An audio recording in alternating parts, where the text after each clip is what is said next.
So we can do it all the time.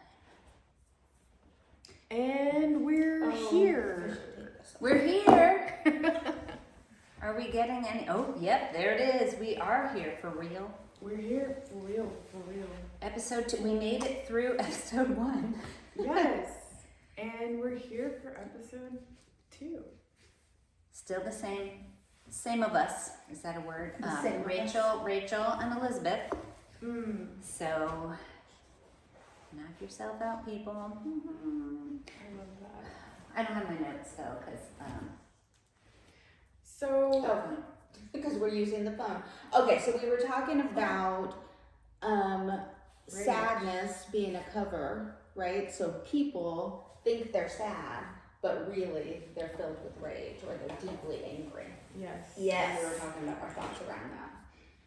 So I know I've experienced it. Like I've had times in my life where I thought I was brokenhearted and really I had rage that I didn't know how to express. oh my god, I just had a huge epiphany. So, do you remember when I was talking to Mila about pigeon pose?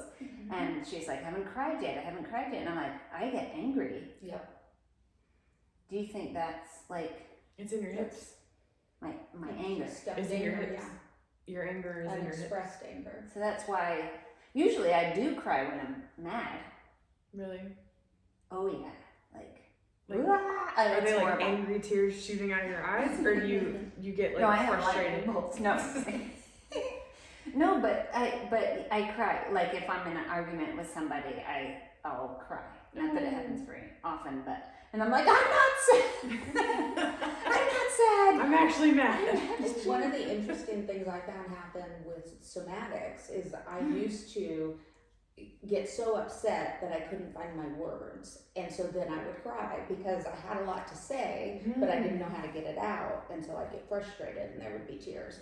And as I started working with Rebecca doing the somatics, I found my voice, and I don't get those tears anymore. Oh, that's awesome. What kind of words came out? I have worked for years to be able to be articulate in my anger, and not even just anger, in stressful moments. I want to be able to state what's happening, what I'm feeling, and move through it in a healthy manner. And there was a period in my life where I was so frustrated that I didn't have any, like I couldn't find the words to say, or I would blow up and there would be angry words, and then I'd feel guilty for what I had said. And I think at this point in my life, I'm in a better place to name what I'm feeling or name what I'm seeing.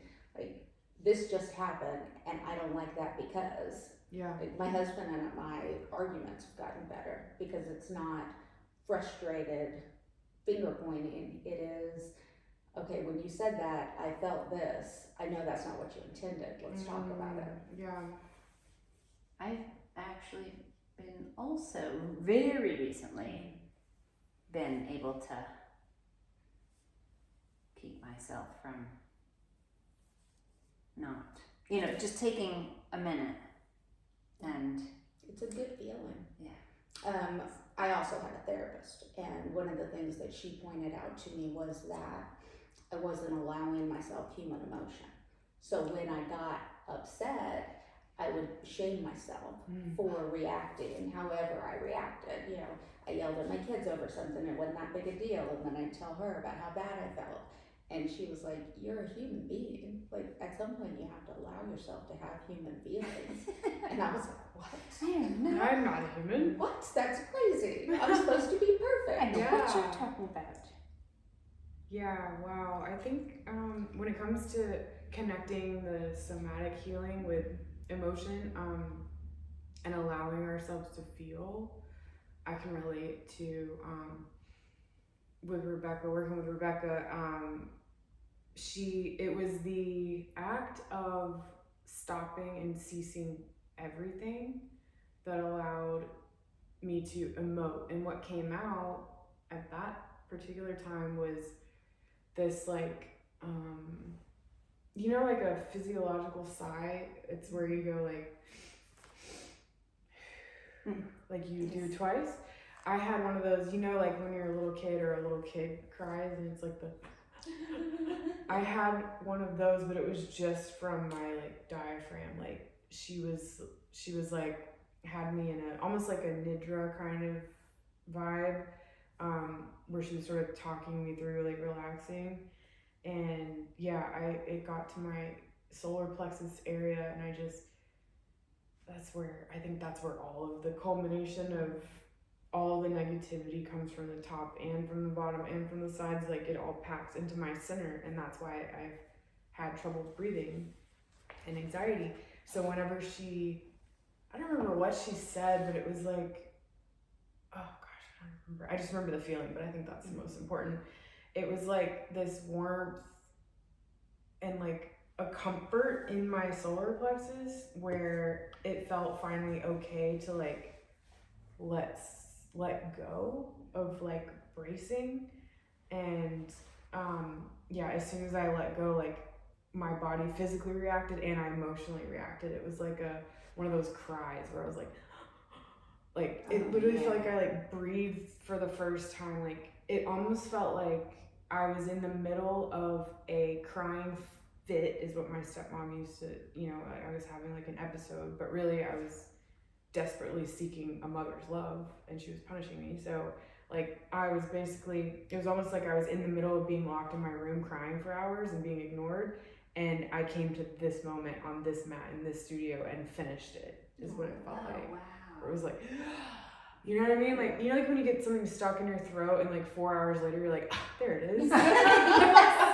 It was like, but it was like 20 years later, so for sure our emotions get like shoved into like certain places. And the hairstylist I had yesterday was telling me with her energy healer how she'll be like, how's your knee feeling? And she'll be like, it's fine, why? And she'll get on her table and like get into a session and then be like, ow. And then it's like, oh, that was that argument with my husband or whatever. Like, it's like, oh, there's that. Like, you store stuff, like, we're like containers, like to-go containers. I just keep this right here. I have that book, When the Body Keeps Score. I haven't I have that one gotten Me into too. it yet, but I got it. It was a little. We'll do a book review on that really quick. I have it in my bag to read, but I got stuck on like it being about veterans. If I'm being honest, I'm working on this, but that took me out of it because it was like not speaking to me. Yeah, I was like, I don't want to be in this like smoky 70s office scape right now. Like, I appreciate his. Love the visual. Yeah, but that's like where he took us, and I'm like, cigarettes and yeah, and farts. Yeah. Just kidding. Yes, and so I definitely like couldn't get past that part. Like I don't know. It'll come back. I've heard great things about it, but I haven't gotten into it either. So you know what it feels like to me? We've talked about this where it's like you kind of feel like you're preparing for the big argument against people in your life that you've had difficulty with. That's how I feel with my family, and I think subconsciously I want to read that book so that I'm equipped with facts from it to validate my path to like my dad, for example. It's like, here's the dad version. If you want, here's an older guy who talks about 70s landscapes of society, and my dad could relate to that. So I think that's why I want to read it, just so I have ammo, scientific proof to back up like my woo-woo stuff, which woo-woo being where energy lives in the body, like, and the fact that we're all talking about somatic movement being a huge part of healing, like, that's not woo-woo, it's science. Yeah. So well, and you already know this, but having ammunition to convince your dad isn't the healing path, right? You don't have to convince him. That's why I brought that up, because I'm like, I don't even want to read it. The only reason that I want to read it is for that. So I think I'll wait for it to come to me, so the message is for me. Right. There's also one called, I think it's When the Body Says No, and I have that one too. I don't have that one. I had two, but one had got out, two yoga teachers from where I used to work. One of them got like alopecia, hair was falling out, and the other one lost her eyesight for a while. That's how stressed she was. You know, stress does terrible things to our bodies. Didn't I say earlier that I think that the cause of everything is stress. Mhm. Of every ailment is stress. At the root. If you drill down, you're like thyroid, okay, it's runs in the family, and I can't speak on it, like I don't know, I'm just throwing out an example, but something like that, where it's just like thyroid or whatever runs in the family, sure, but if you drill down and you go to why it began in the family, usually it began with stress, and it got compounded every time that person had a child. Also, Dang, stress. a lot, including myself, of thyroid sufferers had Hashimoto thyroid, which is an autoimmune, which is linked to inflammation, which is stress and blah. Inflammation It is all just goes stress. on and on and on. It's all stress. That's what. I just had one of those things that you described, like, oh my God. Really? I've had a headache all day long. I've taken all my medicine, I've done all my yoga, we just did a yoga class, like I've done all the things and it won't go away. And I've been like, what is this headache? Why do I feel this? And just now, as you guys were talking, I have my 6-month appointment with my oncologist in the morning. It's a stress Go headache. get your feet up on the wall there. Oh, for the anticipation? Yeah, it's just like, it's the stress in my body at just the fact I have to go see the oncologist. Oh. Well, just that realization might help you Yeah. tonight. Yeah. Work it out a little. But if we hadn't talked about this, I would have said, I'm not worried about that appointment. Because those two things don't go together. Yeah. In my mind. Yeah. The Your body body's is like, so oh, much. hell no. Right, my body's like, we're a The little body worried. remembers. Yeah. That's also like that phenomenon of like when you have a bad week or whatever, and then you realize that, oh, this happened, that date's coming up from when that bad thing happened. Like, that's the body's intelligence being like, even though the body to me it's equally intelligent as it is dumb, because it's literally like programmable. Like, if something bad happens on June 2nd, 1996, like every June 2nd, your body's gonna be like, remember, we better overreact. Like, you know, even if your brain is past it. So that's why I think it's like an intelligent thing. If you don't program it with intention, it'll automatically just start. Well, it's survival, right? It's our lizard brain. Our lizard brain is like, bad things happen here. We need to be really careful. And your doctor is not gonna eat you, but your body Doesn't know the it's difference. still kind of dumb where it doesn't really know the difference. Not that it's dumb, I don't like saying that, but it is very like, It can't Perfect. differentiate between the there's two. no differentiation. Yeah. And your brain is kind of, sneaky that way.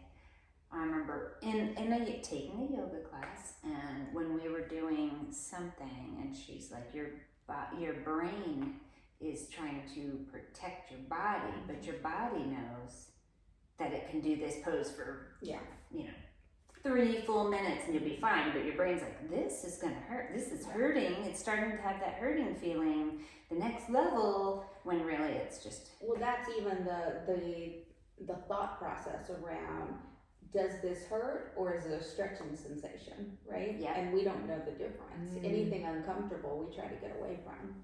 Well, unless you're me, where this is. You punish yourself. Yes, this perfectly rolls into still talking about doing somatic work, where it's like, you can't, for me, speaking to myself, it's like, Rachel, you can't force relaxation. Like, I was forcing my body to be strong and forcing it to be flexible and not allowing it to be centered in order to extend, or centered and oxygenated in order to flex. Like, flexion, extension was all wrong. Like, there was no like communication with my body and the oxygen. And then having someone, Rebecca, telling me like to relax, and I'm like, I am, but all my muscles are firing like in my neck. And it's like, that's the thing with the anger, where I'm like mad at myself because I'm in a cage that I put myself in almost. Yeah. I'm like locked in. I'm literally like, it breaks my heart for my older self, because it's like when an instructor tells you to relax in Shavasana, which I've had this happen, and it was Mandy, and it was like a couple years ago or last year or something, and she was just like not talking directly to me but talking directly to me, like, because I knew and it was like a realization that I couldn't lay in Shavasana at all. I couldn't. Like, she was like, if you're flexing anything, you know, it's just so gentle, like trying to relax, like your ribs, but I was like forcing myself. Your left rib. Yeah, like you're wearing purple pants. Yeah, that's exactly like. But I mean, anyone. I'm just kidding. And I could not let something go, and that's reminds me of what we were talking about earlier. Just the idea that we can't let go creates rage, and then when you can let go, that rage dissipates into grief, and then you cry, and then it takes a layer off of your conditioning. Yeah. That's, I think, my process is like, it's like rage faced with acceptance, and then a complete surrender, and then allowance of the sadness that I was trying to bury with the rage. I think that's the big one. You say allowance, and I say feel it, right? So often we work to not feel our feelings, and it's the only way to process it is to feel it. Right, and this is where the jaw comes in, because it's, for me, and I think, and you're nodding, Rachel's nodding, Elizabeth's nodding, it's like 100%, that's like the last stop of like, I will not feel this right now. I do not have time for this. So you just put it right Got there. this under control. Yeah. And if I'm gonna walk through this, I'm not gonna feel anything. I'm just gonna hold my breath and just, I picture like running through like a briar patch or something, or like in the jungle or in the woods of like, you know, when it's like thick brush, like going off trail, you're just like, just get through it, hold your breath, don't breathe, close your mouth. A bunch of spider webs. Yeah, just like, and so yeah, I mean, yes. Well, it's so crazy to me because we've had these conversations, I've had these conversations with other people. Whenever people stop and really start paying attention to what's going on, this is a common experience. So many people are experiencing this, and we don't talk about it in our society. So everybody's living it alone, but we're collectively going through it. Yeah, I get frustrated with people. I was telling Rachel earlier, I'm a deep conversationalist, and I've always been this way, and it's made me not I'm either like really liked or not liked at all, because I trigger people, and like not on purpose either. I'm just like, so what are your like dark secrets, you know? Tell me about I'm like, did you have trauma in your family, or you know, it's just like natural to, and I'm a Scorpio and Scorpio's sun, and so I like to go in deep, and it really makes people uncomfortable. Like in the normal world, it's like, it's so obvious who needs healing when I talk to people. You know what I mean? Like, because if you're instantly triggered, if I ask you, again, I'm joking about being like, what are your dark secrets? I don't say that. But the way that I approach conversations, it's very like, I'm just curious about the real authentic person. And when I'm talking to someone about something that's in popular culture, which I don't engage in those conversations because I don't have anything to say, because I don't engage in it anymore. So it's like, I can talk to you about like 2016. I kind of fell off. Not really. I kind of fell off after like 2020. But yeah, so if people are trying to talk about like this, I don't even want to say it, like that big football game or whatever, like I just don't. But I'll let that happen naturally, and they'll be like, yeah, so like what's your, you know, have you ever done any therapy? Like I'll go into that, and people are instantly either like, yeah, let's talk about that, or they're like, no, like they're so, I forgot. There's like, you are so weird, or they'll like point at me, you know, like people like project onto me, and they're like, what's wrong with you, you know? So I just think that it's either really, people are really at this point in humanity, people are like ready to talk about it and they're kind of afraid to, or they're the opposite and they're like, F you, and they're triggered, so they're afraid, so they're hiding. You know what I mean? Like sometimes people are like, yeah, like what about you? Like, you gonna talk about therapy? Are we talking Are we about talking about this? this? Are we Are we going here? Like, you know, you like crystals, or you know, like, like we'll like do that dance, and then it's like yes. Or with like working with teenagers, sometimes I can notice that they start to get a little curious, but at first they're like, no, like I'm not talking to you about that stuff. But then after a while, they're like, hey, so like my dad said this weird thing, and you know, what do you think? Like, yeah. So I really think we're hitting like a split right now between like people who want to face and go inward and face their shadow and dig and find the real stuff, and they can feel the call to like find the real authentic self of themselves, or again, they're either like and nothing's wrong with any of these things, but I find it in people that I know, they either go harder on the pain pills, more trust in the doctors, more on the substances, more on the news, like more like drowning out, more engaging in the dark timelines, like more engaging with the doom and gloom narrative. And yeah, I find that it's either, at this point in time, you're either one or the other. Well, and I feel like I think that's been a thing throughout history. I like, you know, a lot of these like meditation instructors and teachers of wisdom talk about, are you asleep or are you awake? And everybody's on their own timeline for the awake. Yeah, different levels of awake too. Definitely, yeah. And all the, like in that book, Breath, with, you know, all those people that discovered different things about breathing, and they're like, oh, that person's a weirdo. And then later on, they're like, oh, actually, You're onto something, yeah. Once they finally are like, oh, actually, well, he was talking about actually words. Well, and everything's crazy till you need it, right? I've experienced that. Me too. You know, I met so-and-so and they were talking crazy shit, and then 10 years later, like, I talked about this one time, and this is now helpful in my life. Yeah. I'm going to call that person right now. Maybe not, but... But you can secretly send a thank you up into the universe. Putting that in your little seed. Yeah, until I was ready for it. Yeah. Oh, that's so good, because that's the other side of that coin, is like talking to people about things when they're not ready for it is also, if you consider yourself any modicum of awake, and I'm speaking to myself, I think the part of that, like, because it's a gift, it's definitely a gift, but it's the hardest work ever, because we're excavating all of our darkness and all of our family's darkness before us, because there weren't people doing this on a mass scale like in the past. I mean, in other ages, in other societies, in other generations, like thousands of years ago, but I don't think in our little like 250-year history, like I don't think it's been common. I think people got burned at the stake for doing this stuff. Well, and I was about to say, there's always been, you know, like you call them witches, silenced.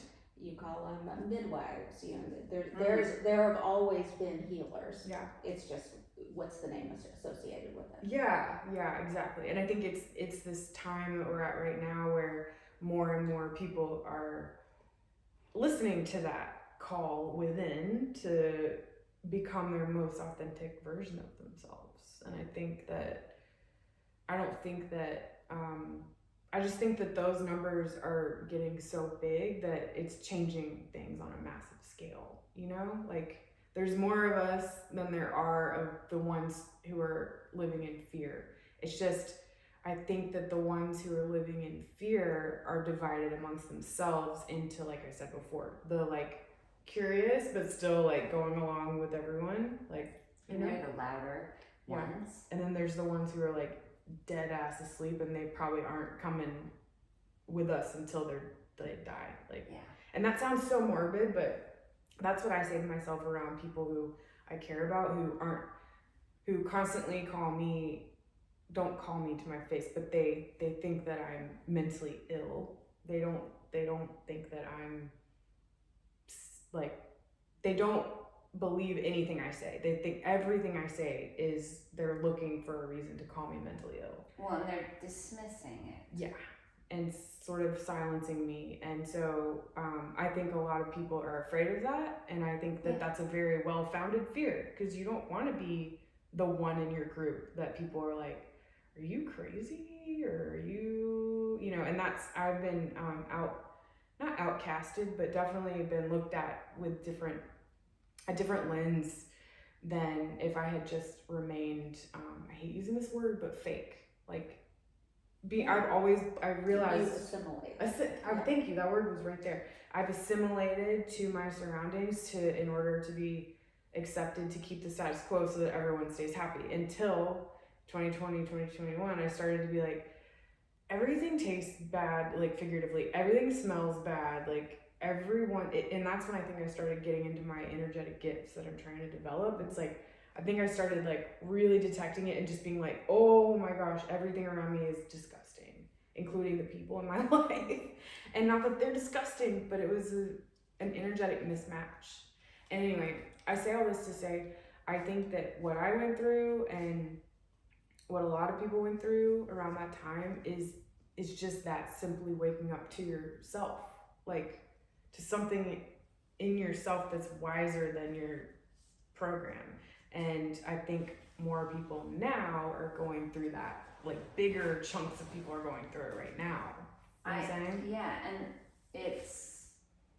sounds like that was around kind of the COVID time. And I think if you look back, if you remember people talking about, you know, you're stuck in your lockdown, you're either going to start working out, really turning into like, oh my gosh, maybe I should do something with my, you know, I'm feeling low energy. Now that I'm staying at home, I got even more low energy. Maybe I need to like get on the treadmill and just like get my metabolism back. And then, or, you know, yoga because they're having anxiety because there's all this stuff. And then so there's the people that are like, I need to take action and maybe make a change because of just the scary stuff that was going on. And then there's the people that kind of were like, oh God, this is so, you know, and they just turned away from the scary stuff and kind of sat and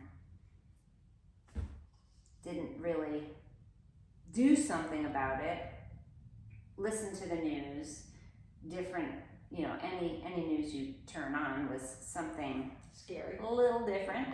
And so you have your people that may have kind of focused on energy expenditure physically, which allows you to kind of let other things go and maybe get, you know, the snowball effect where then like, I want to try. That's when I think all the cold plunges started and people started doing, you know, that kind of stuff and making sourdough bread. But then they find out the more they read about sourdough bread, it's really good for you and it's got probiotics. Exactly. Do you know what I mean? Like, And then, what? and then they're like, oh my God, there's so much more out there. And so, but I think that's when it all started, where they were like, ooh, and. Well, and I just think that if you look at history, we go through these awakenings and then these close your eyes and these like this is a repeating trend that happens. Yeah. You know, I think about, you know, like mullets. all of the mullets come and they go. Like, you know, wonderful things happen and horrible things happen and wonderful things happen and horrible things happen. And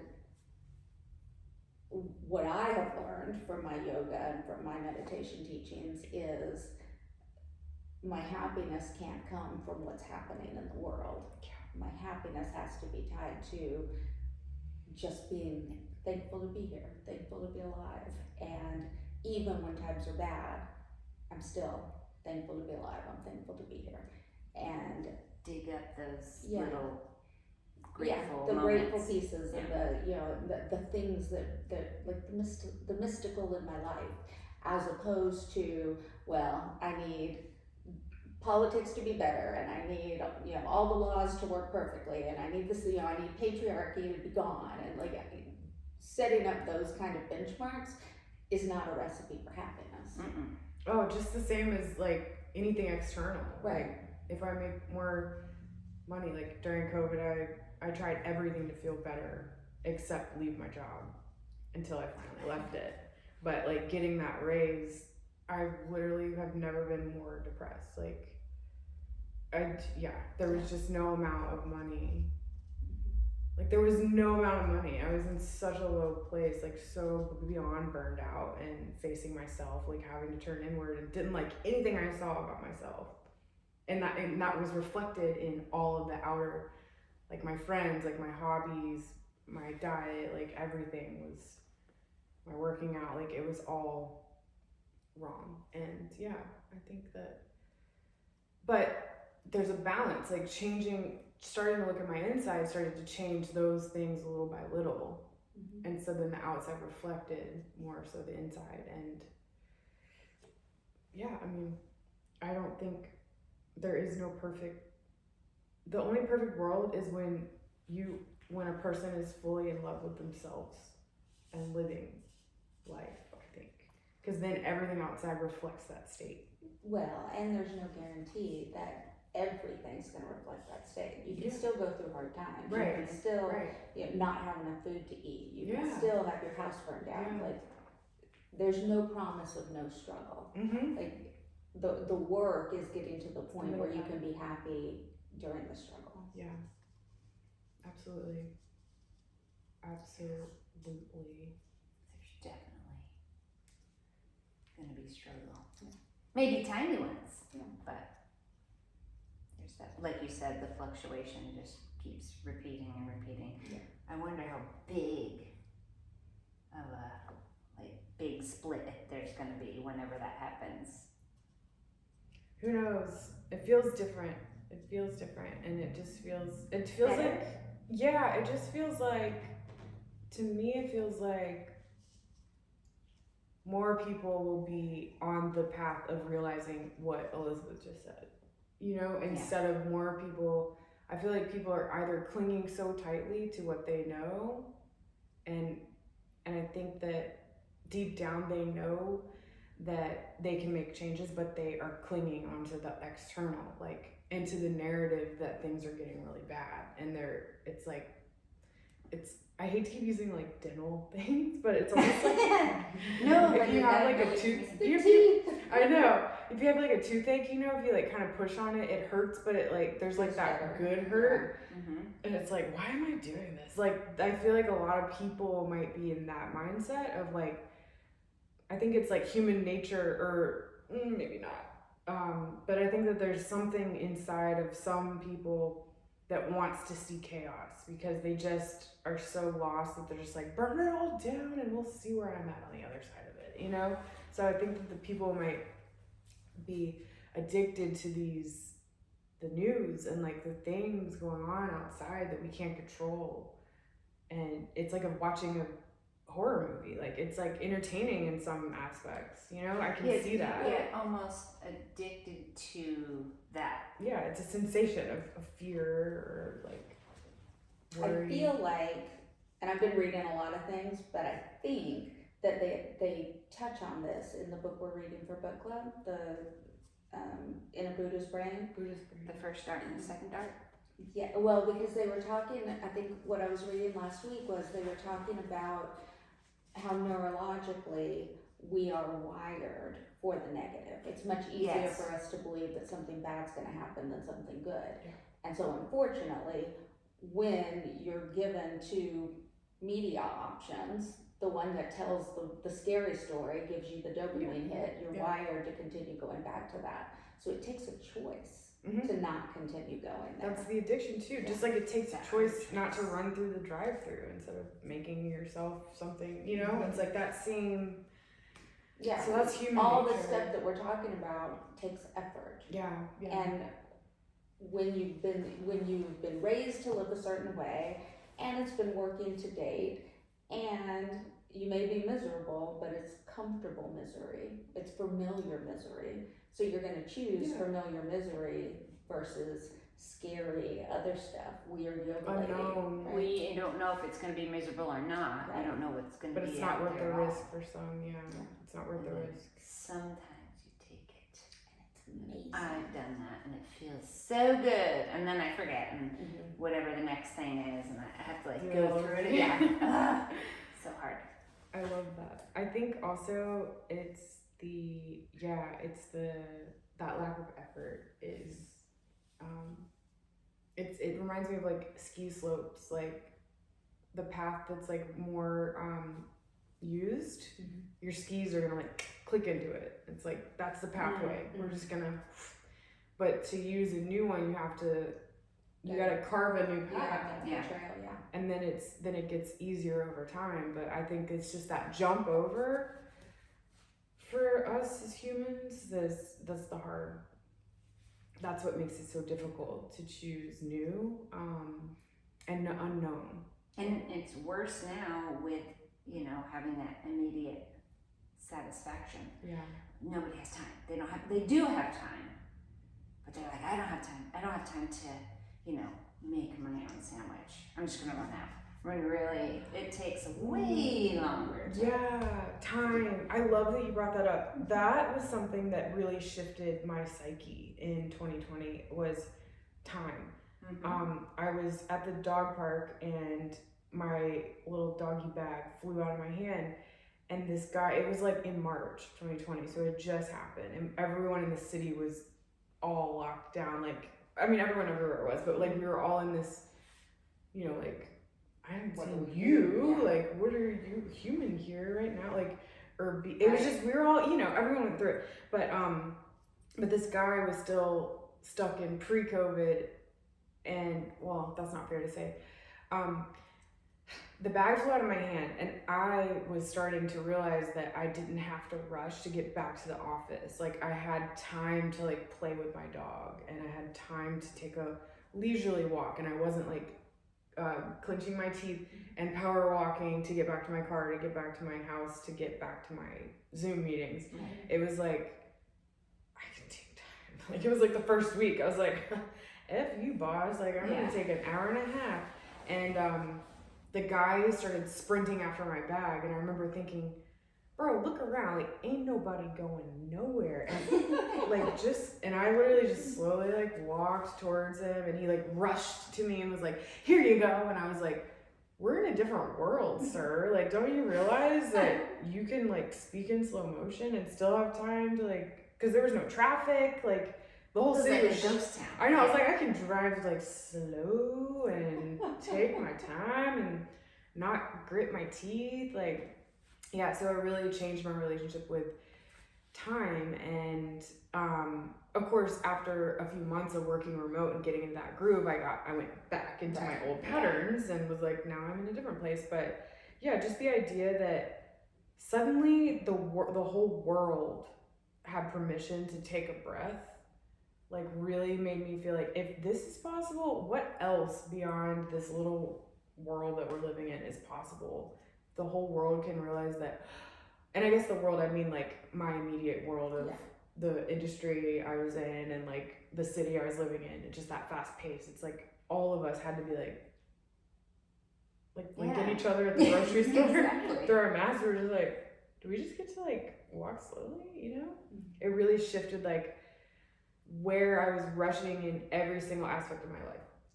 Like rushing through my workouts, rushing with my dog, like yanking him and being like, I have to get to work right now. And hurry up and go pee. Yeah, and it's like the entitlement I had at like, I would get up early and go to the gym before work and everything, but I had such an entitlement with like, I'm important because I'm on it with my workouts and you clearly aren't. Like, I definitely recognize that, where it's like, move, I'm working out, I'm important. Like, if someone was slow in front of me, it was that anger. That's the other big thing too, was road rage. Completely melted with COVID. COVID solved my road rage because I realized I didn't have to rush. And it was like, whoa, how do I drive a car without being angry? And then I started thinking like, this is how my whole healing journey started. I started thinking like, why am I clenching my hips in the car?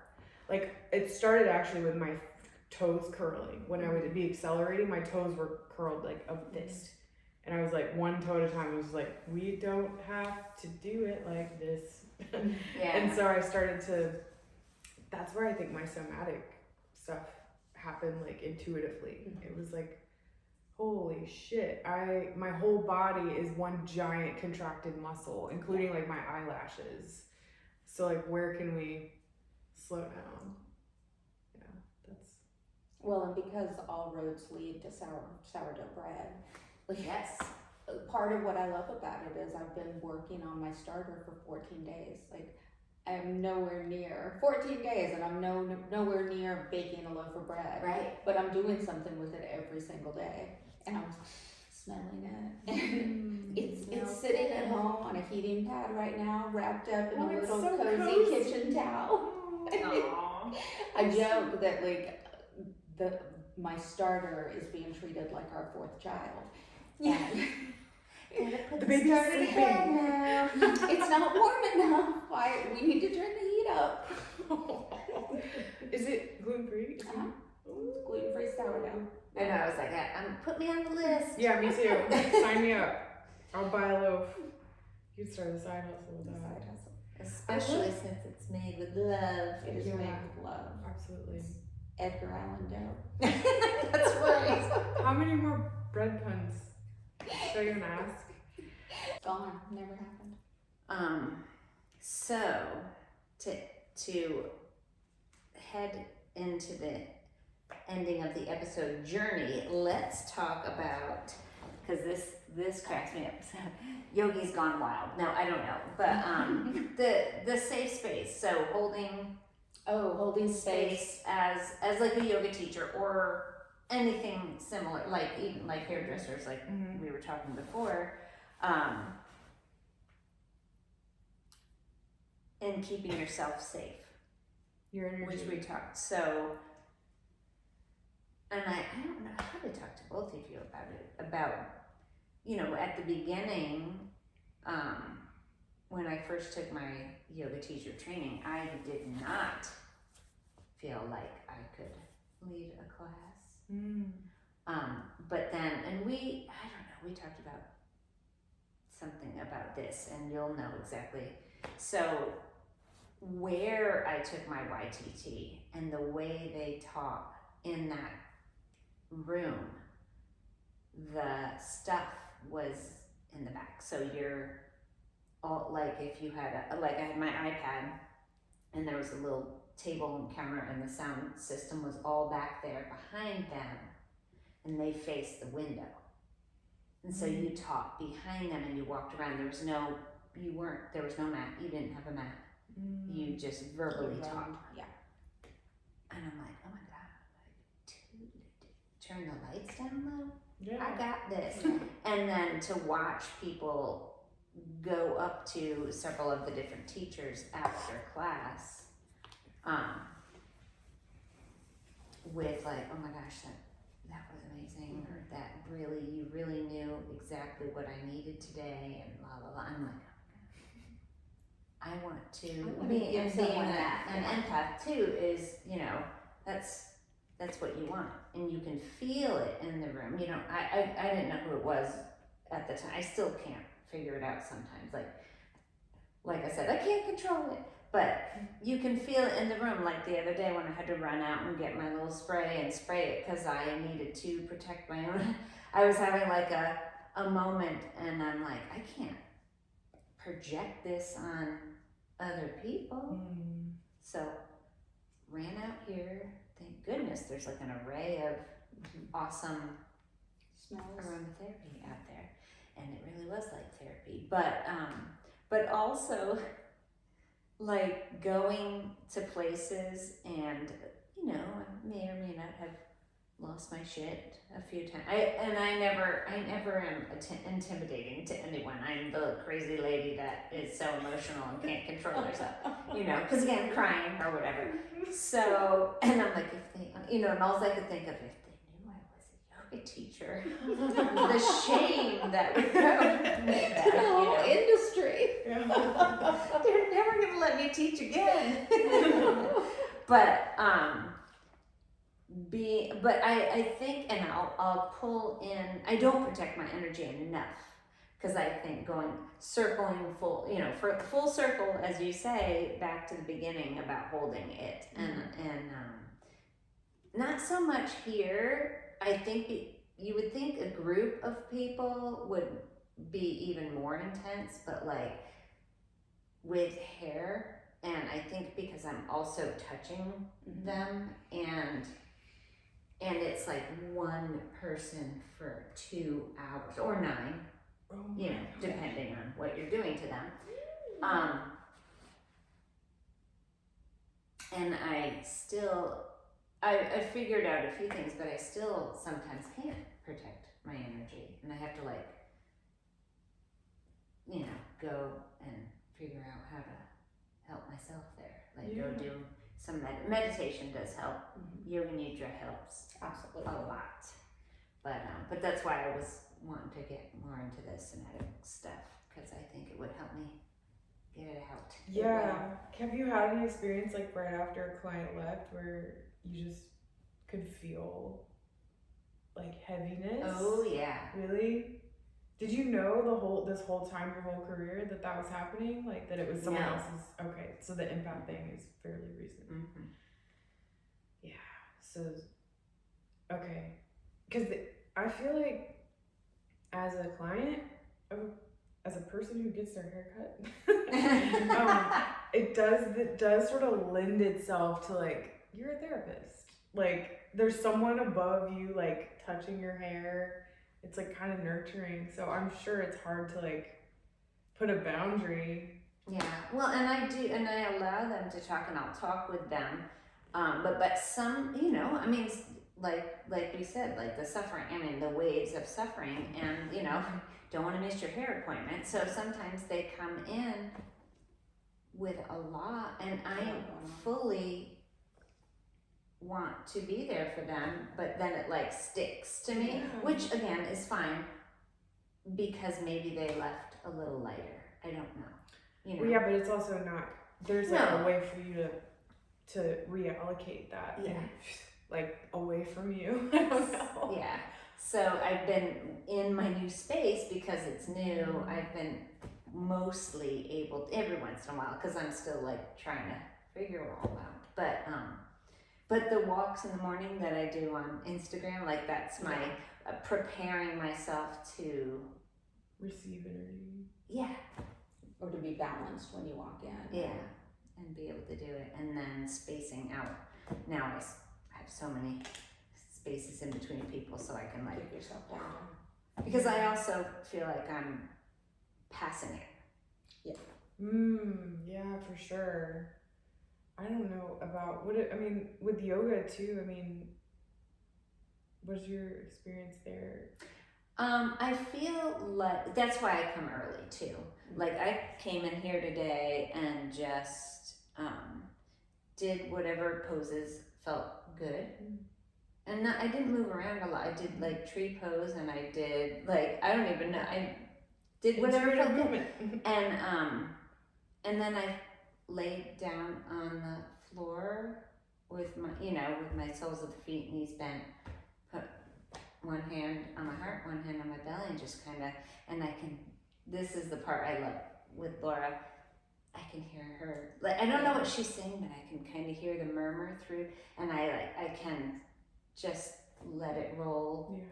And it feels so good. And so that gets me in a really good mood for Ashtanga, because it's energy. Yeah. So that, like, I can pull into like a positive energy. And then on Sunday, I come in super early.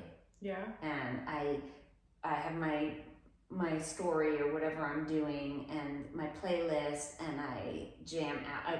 I make it loud. If they're not doing YTT, I'll put it loud, and I just run through all my stuff, and I'm like, oh, I really like that, or I'll be like, ooh, if I do this, it'll be a little bit better. And so I use my excitement, and then I can kind of push that out, hopefully, to everyone, and nothing can get me.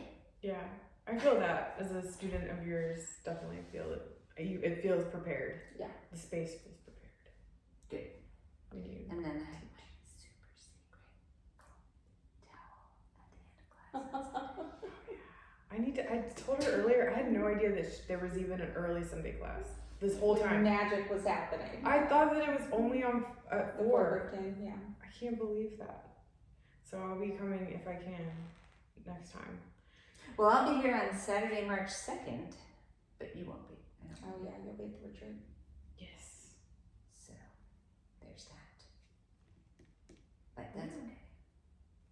But I'm gonna do my Sunday. I'm gonna bring the treats for the end of class. Wow, The 2 days season. in one Yeah. weekend. Crazy. It'll be great. Hopefully.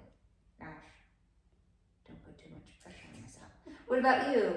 How did you feel when you were doing your oh my gosh, improv thing? I felt great.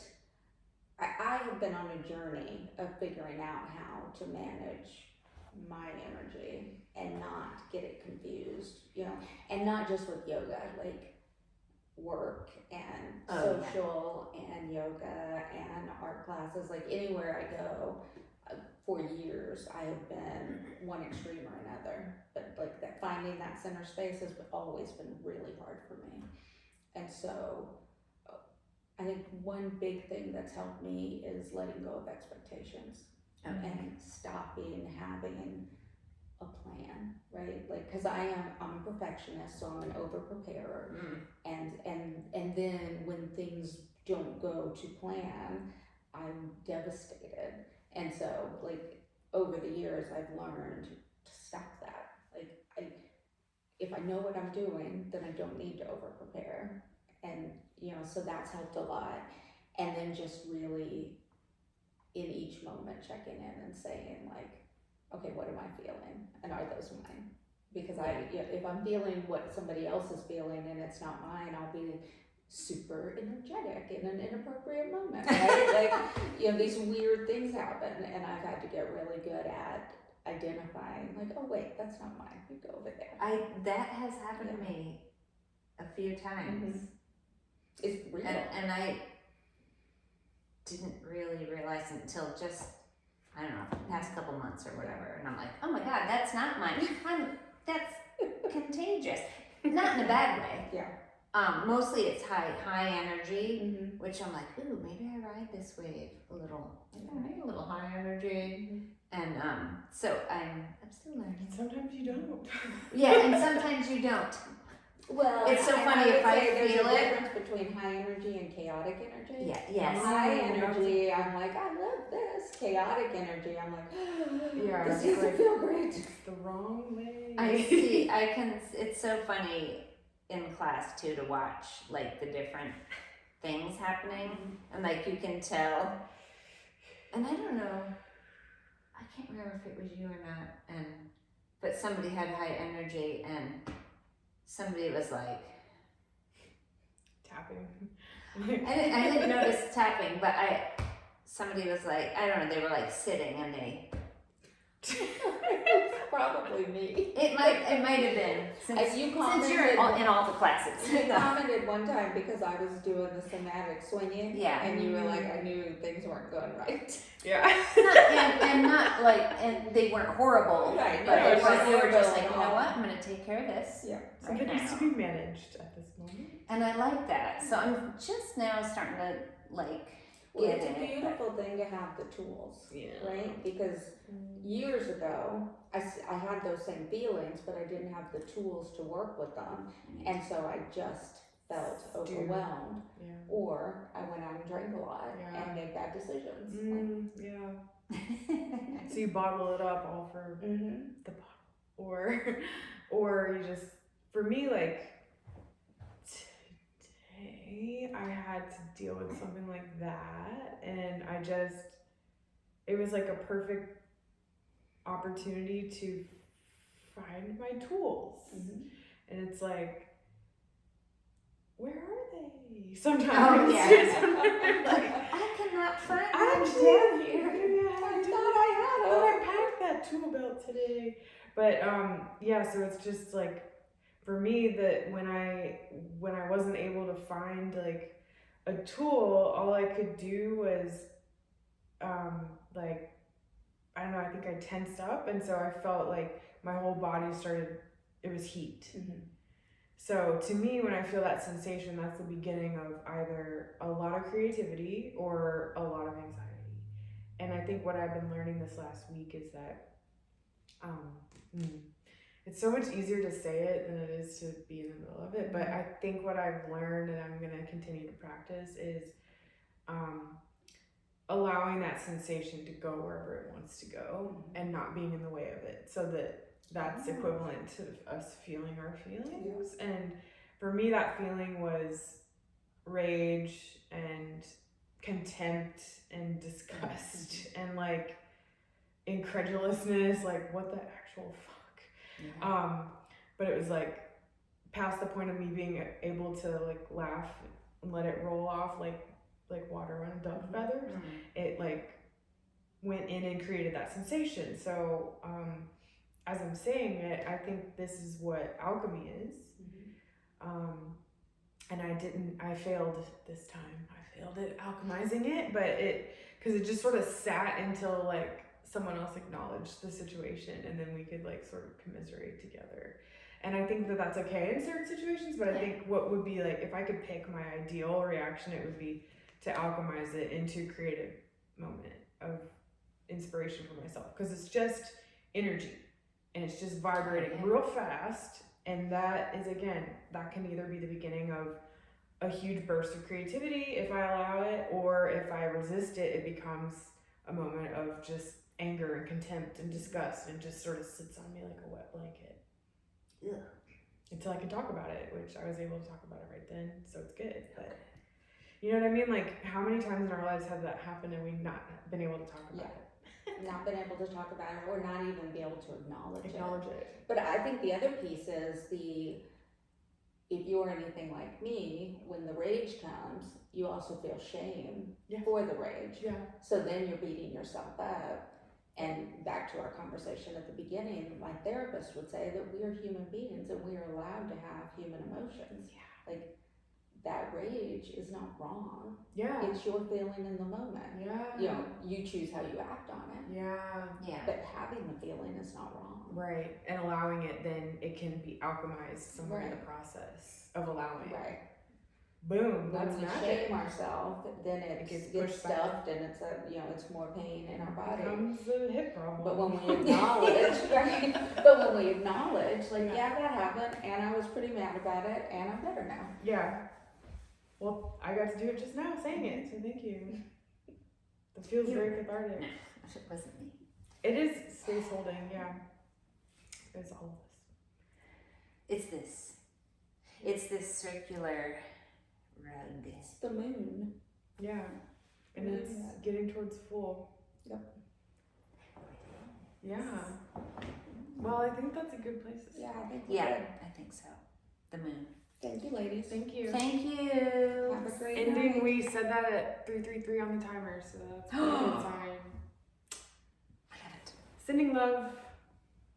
Oh man, you're gonna make me do this. I think you Is that my clicker? And then you're gonna do some clipping. Yeah. Yes, the 45-minute-ish area. We'll have to clip the. Oh my god. Hey, bye. See ya.